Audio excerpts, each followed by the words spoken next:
Hello good morning दोस्तों। आज मैं आप लोगों को ट्रांसफार्मर का क्लासिफिकेशन बताता हूँ। कुछ बेसिस पर ट्रांसफार्मर को क्लासिफाई किया गया है, उसी बेसिस को मैं डिस्कस करने वाला हूँ। देखिए दोस्तों, ट्रांसफार्मर को बहुत तरह के आधार पर बांटा गया है।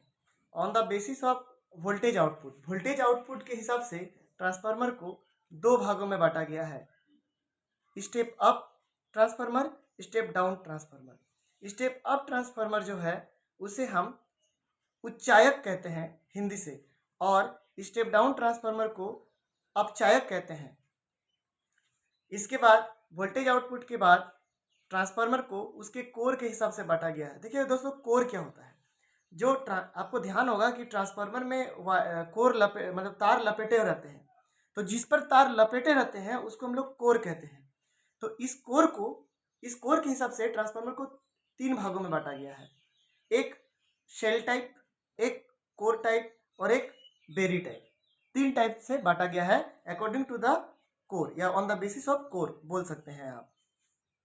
उसके बाद दोस्तों, जो ट्रांसफार्मर है उसको उसके आउटपुट ट्रांसफार्मर जो है उसको उसके आउटपुट कैपेसिटी के हिसाब से भी बांटा गया है। आउटपुट कैपेसिटी के हिसाब से ट्रांसफार्मर को दो भागों में बांटा गया है, और वो है ऑटो ट्रांसफार्मर और एक होता है इंस्ट्रूमेंट ट्रांसफार्मर। देखिए दोस्तों, ऑटो ट्रांसफार्मर के बारे में मैं एक अलग से वीडियो बना दूंगा। इंस्ट्रूमेंट ट्रांसफार्मर को भी दो भागों में बांटा गया है। एक होता है सीटी, एक होता है पीटी।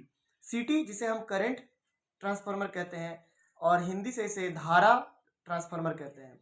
और पीटी जिसे हम पोटेंशियल ट्रांसफार्मर कहते हैं, हिंदी में भी इसे पोटेंशियल ट्रांसफार्मर ही कहा जाता है।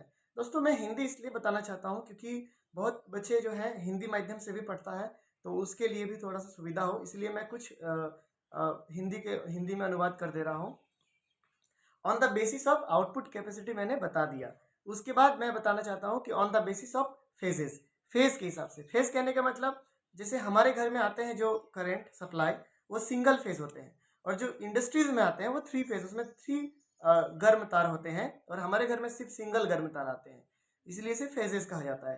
तो सिंगल ट्रांसफार्मर जो होते हैं on the basis of phases, phase के हिसाब से दो भागों में बांटा गया है। एक होता है सिंगल फेज ट्रांसफार्मर और एक होता है थ्री फेज ट्रांसफार्मर। दोस्तों, जितना भी आप मशीन पढ़िएगा, सभी मशीन में आपको दो तरह से पढ़ना पड़ेगा। एक सिंगल फेज की तरह से, क्योंकि हम लोग एज अ घर के लिए भी यूज करते हैं, और एक थ्री फेज को लेकर, इसलिए कि उसको इंडस्ट्रीज में हम लोग, मान लीजिए इंडस्ट्री में काम करना हो तो थ्री फेज पे ना काम करेंगे, इसलिए हमें जानना होता है। तो दोस्तों, ट्रांसफार्मर को उसके फेज के हिसाब से दो भागों में बांटा गया है, सिंगल फेज और थ्री फेज। इसके बाद हम ट्रांसफार्मर को अकॉर्डिंग टू द कॉमर्शियल अगर हम बांटे, on the basis of commercial, transformer जो है दो भागों में बांटा गया है। एक होता है पावर ट्रांसफार्मर और एक होता है डिस्ट्रीब्यूशन ट्रांसफार्मर। पावर ट्रांसफार्मर दोस्तों आपको ज़्यादातर जनरेटिंग स्टेशन में मिलेंगे, जहाँ बिजली उत्पादन होता है, वहाँ पर आपको ज़्यादातर देखने को मिलेगा। ये बहुत बल्क होते हैं, बहुत बड़े होते हैं, बहुत हैवी होते हैं। और डिस्ट्रीब्यूशन ट्रांसफार्मर जो आप अपने गांव में भी देख सकते हैं, जो लगा हुआ है आपके गांव में, उसको आप देखेंगे, वो एक डिस्ट्रीब्यूशन ट्रांसफार्मर है। इन सभी ट्रांसफार्मर का पूरा डिटेल मैं अलग से वीडियो बना बना के आपको बताते जाऊंगा दोस्तों। लास्ट टाइम मैं आपको और एक बार याद दिला देता हूँ कि ट्रांसफार्मर को कुछ निम्न भागों में बांटा गया है on the basis of voltage output, step up और step down, on the basis of core construction, shell type, core type, berry type, on the basis of output capacity, auto transformer और इंस्ट्रूमेंट ट्रांसफार्मर। इंस्ट्रूमेंट ट्रांसफार्मर को दो भागों में बांटा गया है, CT current transformer और PT potential transformer. On the basis of phases, single phase transformer और थ्री फेज ट्रांसफार्मर। और last on the basis of commercial, ये व्यावसायिक के रूप में ट्रांसफार्मर को दो भागों में बांटा गया है। एक होता है पावर ट्रांसफार्मर और एक होता है डिस्ट्रीब्यूशन ट्रांसफार्मर।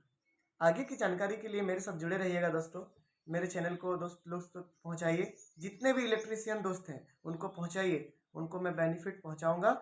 धन्यवाद दोस्तों। खासकर ITI बच्चे ध्यान दीजिएगा। Thank you.